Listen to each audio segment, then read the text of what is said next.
akan mensimulasikan pembelajaran terpadu. Sebelumnya perkenalkan, nama saya Anika Daniela Putri dengan NIM 2111231389. Kemudian ada rekan saya.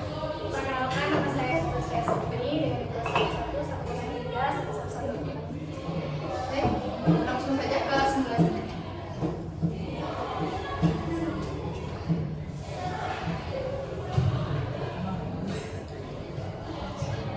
Selamat pagi anak-anak. Selamat pagi, Ibu. Oke, bagaimana kabarnya hari ini? Baik. Luar biasa sehat?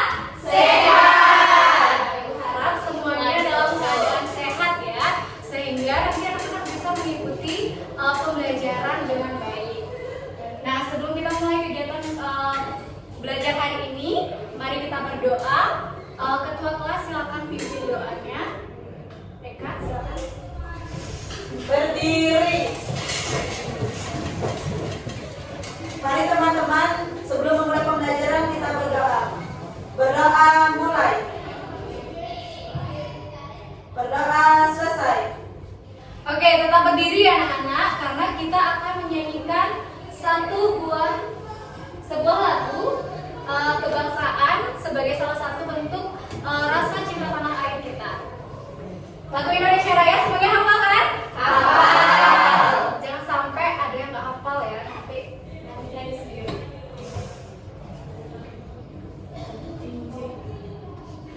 Oke, anak-anak silakan duduk kembali.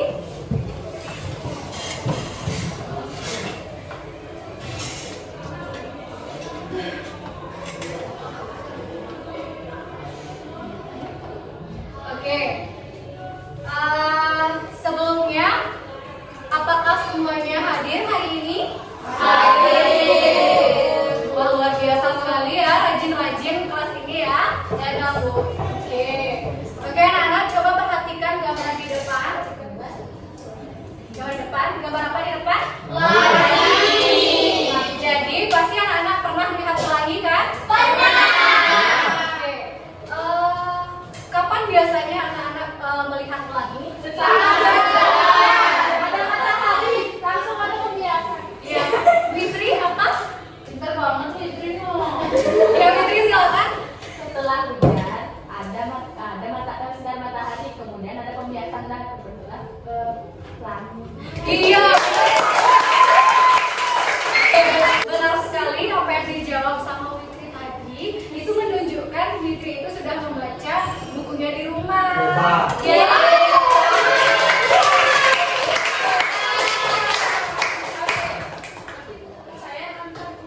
Oke anak-anak, pada kegiatan pembelajaran hari ini ada pun beberapa kegiatan yang akan kita lakukan. Yang pertama itu adalah nanti anak-anak akan mengamati sebuah video mengenai sifat-sifat cahaya yang nantinya anak-anak bisa menganalisis apa saja sih sifat-sifat cahaya seperti itu ya. Kemudian yang kedua, nanti anak-anak akan melakukan percobaan tentang sifat-sifat cahaya, sehingga nanti anak-anak bisa menyajikan laporan hasil percobaan tersebut. Nah, yang ketiga, nanti anak-anak juga menyimak sebuah video sehingga nanti anak-anak bisa mengaitkan apa sih kaitannya antara sifat cahaya dengan kegiatan ekonomi dalam kehidupan kita sehari-hari. Dan yang terakhir adalah nanti ibu akan meminta kepada anak-anak semuanya untuk membaca sebuah teks yang nantinya anak-anak bisa menceritakan kembali apa isi dari teks tersebut. Oke, coba perhatikan lagi gambar di depan. Gambar apa itu? Jendela. Cahaya yang masuk area jendela. Iya, benar sekali. Ini adalah gambar cahaya yang masuk melalui celah-celah jendela. Nah, coba menurut anak-anak, apakah ada salah satu sifat cahaya yang dimiliki oleh gambar ini? Ada. Ada? Siapa yang mau menjawab?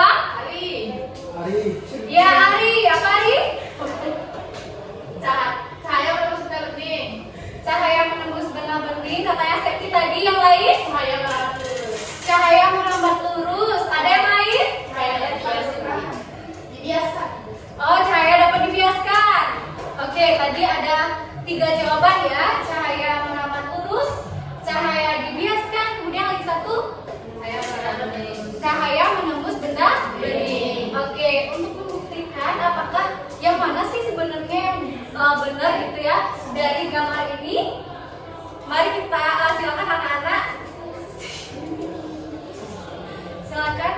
simak video berikut dengan baik. Anak-anak, apakah anak-anak tahu apa saja sih sifat-sifat cahaya? Yuk simak videonya dengan baik ya. Anak-anak, sifat-sifat cahaya adalah yang pertama, cahaya melambat lurus, yang kedua, cahaya dapat dipantulkan, yang ketiga, cahaya menembus benda bening, yang keempat. Oke, sudah menyimak videonya? Sudah. Apa saja tadi sifat-sifat cahaya yang ada pada video? Iya. Ada 5, apa saja? Cahaya dapat lurus, menembus benda bening, cahaya dibiaskan, dapat dipantulkan. Lagi satu? Cahaya dapat diuraikan. Iya, benar sekali. Nah, anak-anak, untuk memudahkan anak-anak mengingat sifat-sifat cahaya itu, ibu memiliki sebuah lagu nih. Yuk berdiri yuk.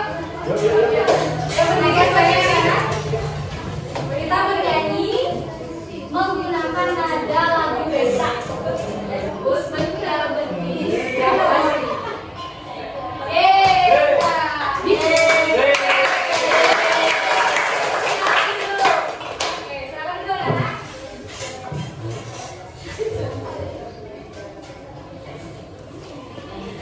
Nah, bagaimana sekarang sudah ingat sifat-sifat cahaya? Nah, kalau begitu, ibu memiliki satu video lagi. Silakan anak-anak simak videonya dengan baik. Halo anak-anak, bagaimana kabar anak-anak hari ini? Semoga anak-anak dalam keadaan sehat ya. Nah anak-anak, hari ini kita akan belajar tentang kegiatan ekonomi dan kehidupan sehari-hari. Simak videonya sampai selesai ya. Nah anak-anak, pertama kita harus tahu apa sih itu kegiatan ekonomi. Nah kegiatan ekonomi itu merupakan aktivitas manusia dalam rangka memenuhi kebutuhan hidup. Oke, baik anak-anak. Videonya tentang apa tadi? Kegiatan ekonomi. Nah, siapa yang masih ingat apa itu kegiatan ekonomi? Jualan piatu, jual barang. Apa itu kegiatan Manusia ekonomi? tanpa memenuhi kebutuhan hidupnya. Iya, benar sekali. Jadi, ya jadi kegiatan ekonomi itu merupakan aktivitas yang dilakukan oleh manusia dalam memenuhi kebutuhan hidupnya. Nah, anak-anak, menurut anak-anak bagaimana sih hubungan sifat cahaya dengan kegiatan ekonomi dalam kehidupan sehari-hari? Melalui video pembelajaran tadi yang sudah ibu tayangkan. Ya, Tresna, apa Tresna? Hubungannya itu dengan saya menggunakan dalam filosofis dalam mampu untuk memaksimalkan kebenaran saya itu. Iya, benar sekali ya. Beri tepuk tangan dulu buat Bapak. Jadi anak-anak, ketersediaan cahaya yang memadai dalam kehidupan kita sehari-hari itu tentunya akan sangat membantu dalam kita melakukan aktivitas ekonomi dalam kehidupan sehari-hari. Nah, seperti yang disebutkan tadi, katanya sifat pemantulan itu sangat bermanfaat dalam aktivitas ekonomi. Kemudian ada juga yang lain anak-anak, seperti pembiasan cahaya yang dimanfaatkan dalam produksi lensa dan juga kacamata.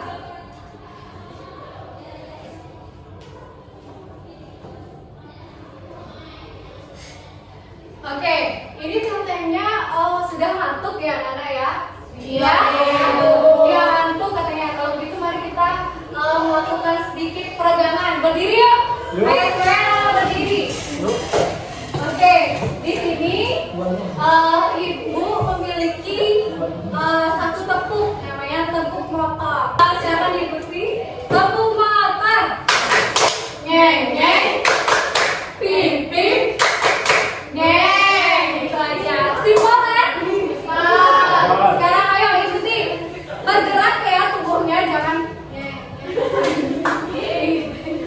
Dari aku, oke. 1, 2 ya, tepuk tangan. Nyen nyen, pip pip, nyen. Oke, sekarang dulu lagi anak. Baik, untuk selanjutnya, hasil selanjutnya akan dijelaskan oleh Bu Mira. Baik, tadi sudah melakukan sedikit peregangan. Apakah sudah kembali semangatnya? Sudah. Di sini kita akan melanjutkan materi mengenai teks non fiksi. Nah, sebelumnya itu bertanya, ada yang tahu apa itu teks non fiksi? Yang tahu angkat tangan. Tidak tahu. Tidak tahu. Siapa yang menjawab? Tiara? Cerita nyata. Cerita nyata, ya betul sekali ya. Jadi teks non fiksi itu adalah teks yang berisi informasi faktual atau nyata dan bukan cerita rekaan. Nah, teks non fiksi ini bertujuan untuk memberikan pengetahuan kepada pembacanya. Sudah paham? Sudah. Baik, jika sudah, sekarang kalian silakan baca teks dengan judul Raja Balaputra Dewa pada buku siswa yang sudah kalian miliki. Ibu beri waktu selama 3 menit. Sudah? Sudah selesai membaca? Sudah. Baik, jika sudah, sekarang Ibu minta 1 orang saja untuk menceritakan kembali isi dari teks Raja Balaputra Dewa tersebut. Siapa yang bisa? Angkat tangan.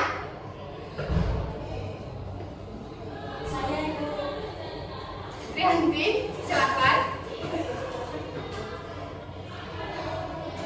Oke, tadi saya udah membaca yaitu Raja Balaputra Dewa, di mana Balaputra Dewa merupakan seorang raja dari kerajaan Sriwijaya yang memimpin sekitar abad ke-8 sampai 9 Masehi.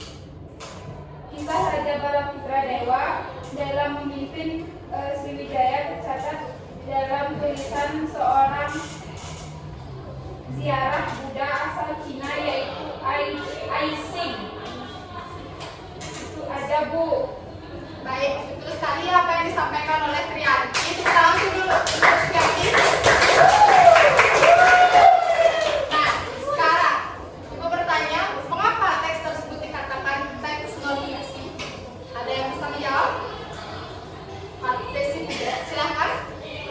Baik, mengapa teks tersebut dikatakan non fiksi? Karena membuat fakta-fakta dan informasi sejarah yang nyata dan dapat dibuktikan secara lain. Ya, betul sekali ya apa yang disampaikan oleh Desi Puja. Tangan dulu untuk Desi Puja.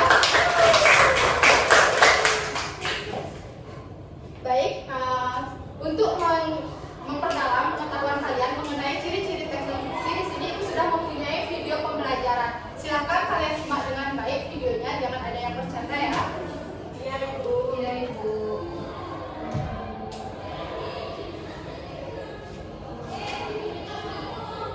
Anak-anak, simak video ini sampai selesai yuk supaya anak-anak tahu apa saja sih ciri-ciri teks non fiksi.